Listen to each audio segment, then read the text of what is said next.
తమిళనాడుకు దళపతి విజయ్, పశ్చిమ బెంగాల్ రాష్ట్రానికి సువేందు అధికారి, అస్సాం రాష్ట్రానికి హిమంతు బిశ్వ శర్మ, పుదుచ్చేరి ఎన్ రంగస్వామి. ఇట్లా ఈ నడమైన 5 రాష్ట్రాల ఓట్లల్లా 4 రాష్ట్రాలకు కొత్త సీఎంలు కుర్చీలకు ఎక్కిర్రు.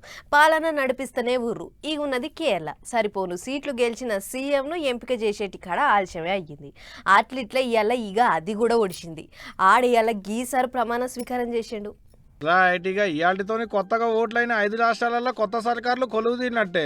మొన్నటిదాకా ఎల్లనల్లిన కేరళలో ఇక ఇప్పటి సంది ఏలుబడి సాగించేది షెయిపార్టీల కూటమి. ఇగో గీసారే సీఎం పేరు వీడి సతీశను. మొత్తం 140 ఎమ్మెల్యే నియోజకవర్గాలుంటే అందులో 102 మంది మెజార్టీతోని ఈసారి సీఎం అయి ఇవాళ ప్రమాణ స్వీకారం చేసిండు అన్నట్టు.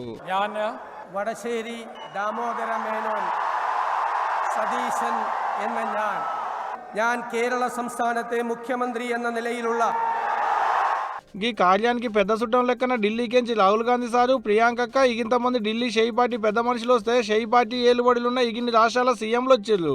గమ్మత్ ఏందంటే ఈ కార్యానికి పాత సీఎం పినరై విజయన్ సార్ కూడా వచ్చిండోళ్ళు. అదే పెద్ద ముచ్చట ఇప్పుడు.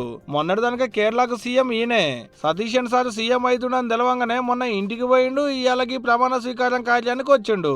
అధికార పార్టీ లీడర్లు, ప్రతిపక్షం లీడర్లు గిట్లుంటే రాష్ట్రంలో రాజకీయ పంచాయతీలు ఉండవు, రోజుకో రగడు ఉండదు అనుకుంటూ ముచ్చట తెలిసిన దేశ పబ్లిక్. ఇదిటుంటే ఇటు 20 మంది మంత్రులు కూడా ప్రమాణ స్వీకారం చేసిళ్ళు ఇయ్యాలని. పెద్ద ముచ్చట ఏంటంటే అందులో 14 మంది కొత్తోళ్లే. ఇంత మునుపు మంత్రులు అయిన వాళ్ళు ఎవ్వరు లేరు. మొత్తానికి కొత్త సీఎం, కొత్త మంత్రులు, కొత్త పరిపాలన. ముంగడ ఏలుబడి ఎట్టుంటుందో ఇక చూసుకుంటూ పోవాలి.